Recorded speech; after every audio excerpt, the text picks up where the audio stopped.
प्रभवादि संस्कृतमुद्राणां मध्ये श्री पराभ्रमाणमुत्तरे दक्षिणायने वर्षऋतौ श्रावणमासे अभय आयुरोगैश्वर्यादुर्गं धर्मार्थकामोक्षार्थं इष्टकाम्यात्मसिद्ध्यर्थं सत्सन्तानसौभाग्यश्रुभफलावर्तन्तं सकलग्रहविघ्नप्रहारार्थं नवग्रहे सर्वजनमेव समाने स्वाहा लक्ष्मी गणपतये नमः नमो लाडपतये नमो गणपतये नमो प्रमदपतये नमस्ते लंबोदराय गन्धाय अग्निविनाशने देवताय वासुदेवप्रियाय लक्ष्यप्रदादरक्षणाय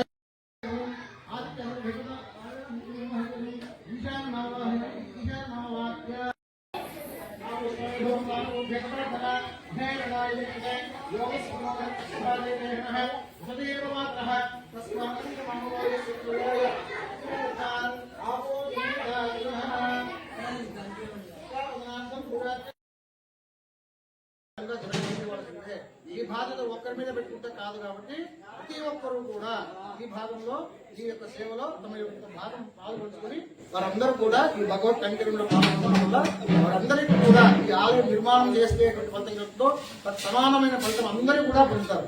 కాబట్టి అందరూ కూడా ఈ రోజు నుంచి అంటే మన్నాడు బుద్ధుని విడిచి అవుతుంది కదా, అక్కడి నుంచి మండలం రోజులు 41 రోజులు ఈ 41 రోజులు కూడా అందరూ తమ వంతు తమ సేవ చేసి తీరవలసిందిగా అందరికీ విజ్ఞప్తి చేస్తున్నారు. నమస్తే.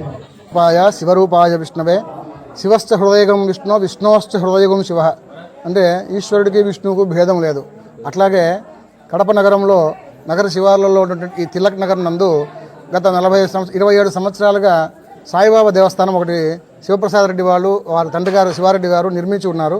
దాదాపుగా 27 సంవత్సరాల నుంచి ఇక్కడ ఆర్థికంగా చాలామంది సహాయ సహకారాలతో భక్తుల యొక్క సహాయ సహకారాలతో అనేకమైనటువంటి కార్యక్రమాలు దిగ్విజయంగా జరుపుతూ స్వామి యొక్క అనుగ్రహంతో ఇక్కడ ఉన్నటువంటి పుర ప్రజలందరూ కూడా సుఖ సంతోషాలతో ఉండగా వారికి మళ్ళీ ఒక సంకల్పం కలిగి ఇక్కడ ఒక అమ్మవారి దేవస్థానం నిర్మించాలన్నటువంటి కోరిక కలిగి ఇక్కడ అమ్మవారిని భువనేశ్వరి దేవిగా నిర్మాణం చేసి ఒక సుందరమైన ఆలయాన్ని కూడా నిర్మాణం చేసి ఉన్నారు.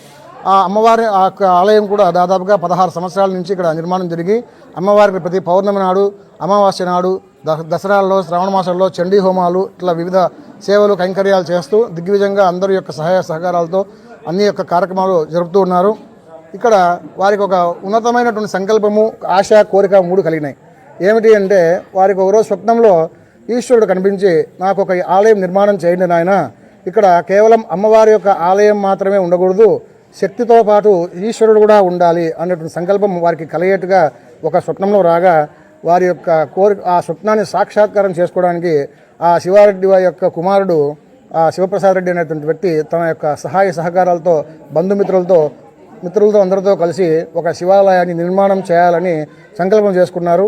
ఇంతలో ఇక్కడ ఒక ఆంజనేయ స్వామి నిర్మాణం చేయాలని చాలా ఏళ్ల నుంచి ఒక సంకల్పం కలిగిన వ్యక్తి శివాజీ అనేటువంటి వ్యక్తి వారి నాన్నగారి యొక్క కోరిక మేరకు ఒక ఆంజనేయ స్వామి విగ్రహం పెట్టాలి అనేటువంటి మాటల సందర్భంగా వారిద్దరి మధ్యన ఒక మాటలు జరిగి అయితే నేను కూడా అక్కడ ఒక ఆలయం నిర్మిస్తానని చెప్పి వీరందరూ కూడా కలిసి ఒక సుందరమైనటువంటి ఆలయ ప్రాంగణంలో భువనేశ్వరి దేవి సాయిబాబా యొక్క సమేత దేవస్థానం నందు ఉన్నటువంటి ఖాళీ ప్రాంగణంలో ఇద్దరు కూడా వివిధ సహాయ సహకారాలు తీసుకొని యథాశక్తిగా సుందరంగా ఒక ఆలయాన్ని నిర్మాణం చేశారు.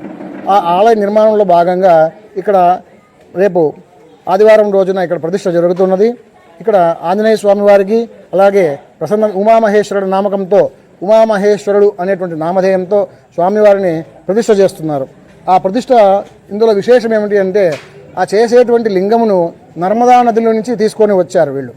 నర్మదా నది నుంచి తీసుకొని వచ్చి ఆ నర్మదా నది నుంచి తీసుకొచ్చిన ఆ లింగానికి బాణలింగంగా చూపించి ఇక్కడ సుందరంగా ఒక పానిమట్టము నందీశ్వరుని కూడా తయారు చేసి ఆలయాన్ని అద్భుతంగా నిర్మాణం చేసి అందులో ప్రతిష్ఠ చేయాలనే సంకల్పం నెరవేరబోతోంది.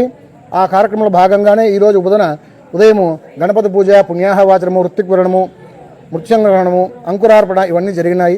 సాయంత్రం పూట స్వామివారికి ఆ సంస్కారణార్థం అనేక దోషాలు ఉంటాయి కాబట్టి చేసినటువంటి విగ్రహాలకు ఆ దోషాలన్నీ తొలగిపోయి ఆ దోషభూయిష్టమైనటువంటి ఆ విగ్రహాలన్నీ కూడా పవిత్రంగా మారడం కోసం అనేక రకాలైనటువంటి అధివాస పూజలు చేశారు.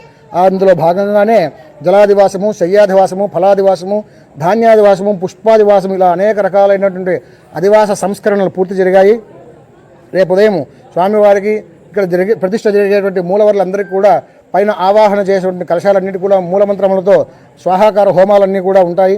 ఆ అనంతరం సాయంత్రం ఉదకశాంతి ప్రతిష్ట పారాయణము నక్షత్రష్టి పారాయణం ఇలా అనేక రకాలైన వేద పారాయణాలు జరిగి మర్నాడు ఉదయాన్నే ఆదివారం ఉదయాన్నే సుముహూర్తం నందు నిశ్చయం చేసినటువంటి సుముహూర్తంన స్వామివారి యొక్క మూర్తిని అలాగే ఆంజనేయ స్వామిని ఇక్కడ ప్రతిష్ఠ జరుగుతుంది. ఈ ప్రతిష్ఠ కారణంగా అందరూ కూడా ఇక్కడ ఉన్నటువంటి పుర ప్రజలందరూ కూడా సుఖశాంతాలతో ఉండేట్టుగా వరుణ జపం కూడా చేయించాము.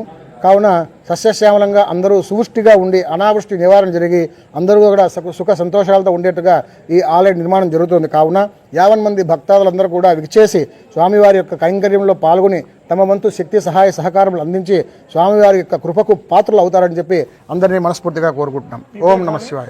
నా పేరు ఆలూరు రవిశంకర శాస్త్రి, మోచంపేట శివాలయం ప్రధాన అర్చకులు. పేరు వెంకట శివాజీ. మా నాన్నగారి పేరు మజ్జారి వెంకటరమణ. ఆయన వయసు 75 సంవత్సరాలు. ఆయన కోరిక మేరకు ఇక్కడ ఆల్రెడీ ఉన్న సాయిబాబా భువనేశ్వరి దేవి ఆలయంలో మేము ఆలయ ప్రాంగణంలో మేము ఆంజనేయ స్వామి విగ్రహము ప్లస్ ఆంజనేయ స్వామికి ఒక గుడి కట్టదలుచుకున్నాము. అది ఈరోజు కుదిరి రవిశంకర శాస్త్రి గారి వల్ల అన్నీ కూడా ముందుకు పోయినాయి. ప్లస్ శివప్రసాద్ రెడ్డి గారి వల్ల ఈ ఆలయ ప్రాంగణంలో అన్నీ చేయదలుచుకున్నాము. అన్నీ కరెక్ట్గా ముందుకు పోయినాయి. థ్యాంక్ యూ అండి. నమస్తే, గురుభ్యో నమః. నా పేరు శివారెడ్డి. మా నాయన పేరు శివారెడ్డి. వాళ్ళ కొడుకుగా నేను శివప్రసాద్ రెడ్డిగా ఇక్కడ ఆలయంలో మా నాన్నగారు నిర్మించినటువంటి ఆలయంలో నేను తీసుకొని ఇక్కడ శివాలయం నిర్మించాలని ఒక కోరికతో మా మిత్రుల సహాయంతో రఘు, సంగయ్య, మల్లి అలా ఒక 5-6 మంది సహకారంతో శివాలయం నిర్మించడం జరిగింది. అలాగే మా సార్ అయినటువంటి ఎస్ఎల్వి కన్స్ట్రక్షన్ శివాజీ గారు అయినటువంటి మా సార్ గారు కూడా సంప్రదించి ఇట్లా ఆలయం నిర్మించాలంటే సారు కూడా మా ఆంజనేయ స్వామి గుడి కట్టాలని సార్ నిర్ణయించుకున్నాడు. అట్లా ఇద్దరం కలిసి ఎంతో ఈ యొక్క కార్యక్రమం ఆ దేవుని దయ వల్ల ఎటువంటి ఇబ్బంది లేకుండా సక్సెస్గా జరిగి ఈరోజు మన విగ్రహ ప్రతిష్ఠా కార్యక్రమానికి వచ్చింది. అలాగే మా అర్చకుడైనటువంటి రవిశంకర స్వామి కూడా ఎంతో మాకు సహకారంతో స్వామివారి దయతో మాకు స్వామి దొరకడం మాకెంతో పుణ్యం అనుకుంటున్నాం. స్వామి కూడా మాకెంతో సహకరించి ఒక అర్చకుడు కూడా ఇక్కడ అన్నదానం కూడా చేసి ఇక్కడ మేము కూడా చేస్తామని అర్చకులు వాళ్ళే అన్నదానము ఈరోజు సాయంత్రం ప్రసాదం కానీ రేపంతా వీళ్ళ ఫ్రెండ్స్ కూడా అన్నదాన కార్యక్రమం కానీ చేయడం జరిగింది. ఇదంతా భగవంతుని కృప అనుకొని మేము ఇక్కడ సంతోషంగా ఉన్నాం. ప్రతి ఒక్కరూ తప్పనిసరిగా యూట్యూబ్లోకి వెళ్ళి కడప వార్తను లైక్ చేయండి, సబ్స్క్రైబ్ చేయండి. ఇట్లు మీ జి రమణయ్య, ఎడిటర్, కడప వార్త.